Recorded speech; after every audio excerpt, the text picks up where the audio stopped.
कैसे शुरू करूं इस कहानी को और कैसे मैं बयान करूं। सोचता हूं कि किसी से कुछ ना कहूं, आखिर अब कहने को बचा ही क्या है। लेकिन मौन होकर रहा भी तो नहीं जाता। तो क्या आप सुनना पसंद करेंगे? मेरी कहानी, मेरी जुबानी, मेरी लाश की आप बीती।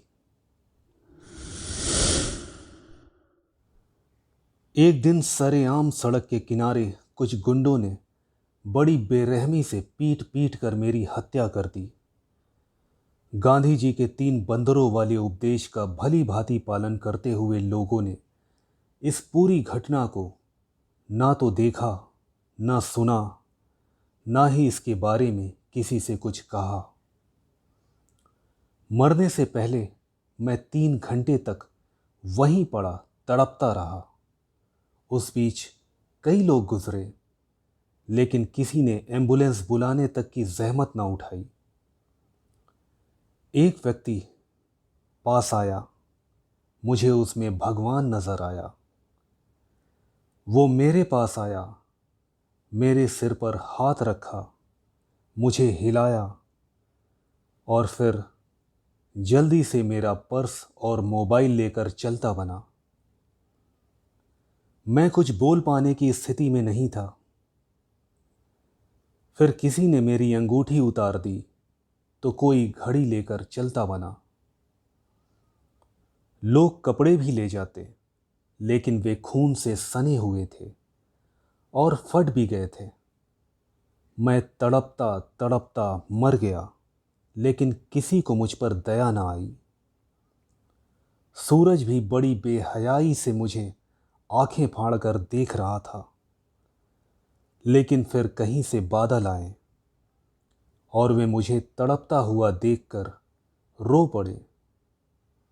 उन्होंने मुझे ठंडक पहुंचा दी और मैं बिल्कुल ठंडा पड़ गया।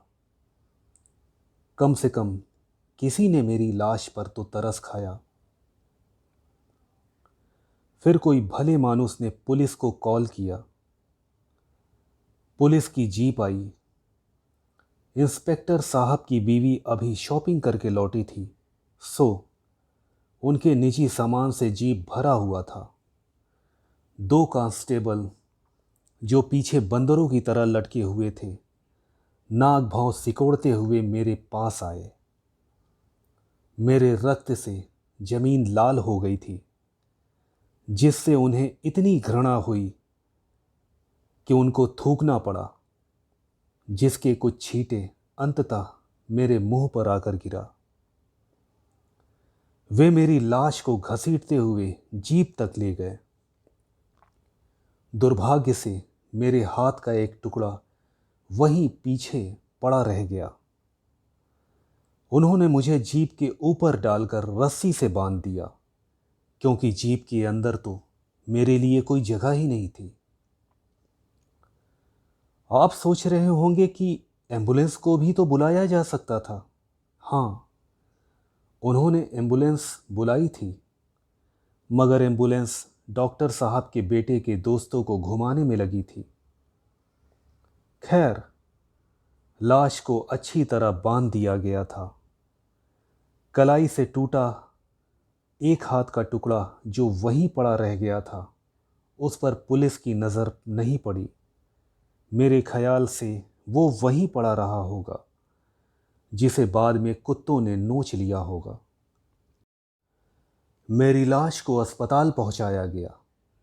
पोस्टमार्टम की औपचारिकता पूरी करनी ज़रूरी थी। वो भी लगे हाथ हो जाता, पर डॉक्टर साहब एक सेमिनार में भाग लेने विदेश गए हुए थे, जहां उन्हें how to preserve body for maximum time in minimum cost विषय पर पत्र वाचन करना था। वहां से लाश को दूसरे हॉस्पिटल ले जाना आवश्यक हो गया। पुलिस ने एम्बुलेंस की मांग की। एक अत्यंत गंभीर मरीज को दूसरे हॉस्पिटल पहुंचाने के लिए एक एम्बुलेंस तैयार खड़ी थी, पर पुलिस लाश को उसी एम्बुलेंस में ले जाने पर अड़ गई। मेरी लाश बोलने में असमर्थ थी। अगर बोल सकती तो यही कहती भाई साहब, मैं तो चलकर आ जाऊंगी, पहले आप इस मरीज की जान बचाइए। पर पुलिस अपने फैसले पर अडिग थी। मरीज को खींचकर बाहर पटका गया और परिजनों को दूसरी गाड़ी का इंतजाम करने के लिए कह दिया गया। एक हाथ और दोनों टांगे उठाए मेरी लाश अंदर ही अंदर सिसकती रही।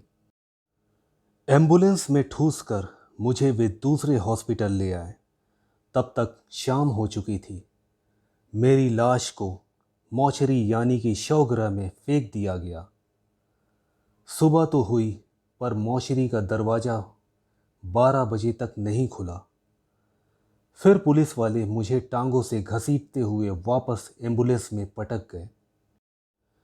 पुलिस वालों की बातचीत से पता चला कि कैंसर पीड़ित एक महिला के साथ एक डॉक्टर द्वारा दुष्कर्म के प्रयास से क्षुब्ध लोगों ने उस डॉक्टर की धुनाई कर दी थी।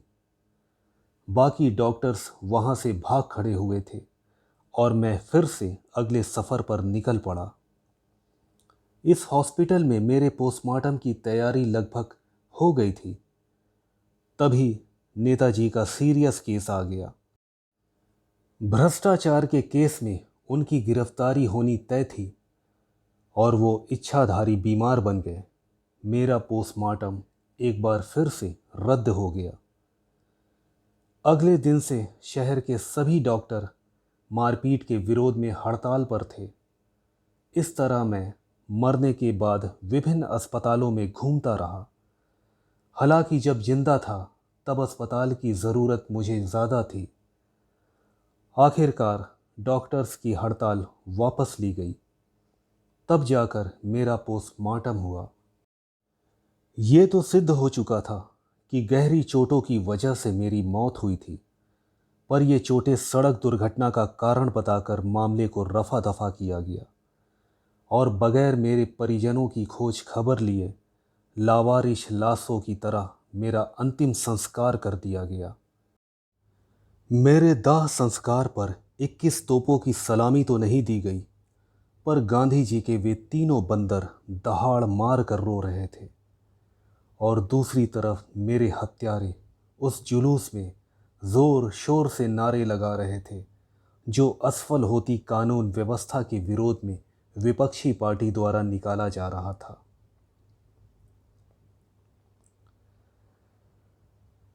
तो वास्तव में शर्मसार करती मानवता की अनगिनत तस्वीरों के बीच हमारी असफल होती कानून व्यवस्था और सिस्टम के कुरूप चेहरे को दर्शाती विनोद कुमार दवे की यह कहानी समाज का एक ऐसा सच है जिसका सामना कोई भी नहीं करना चाहेगा।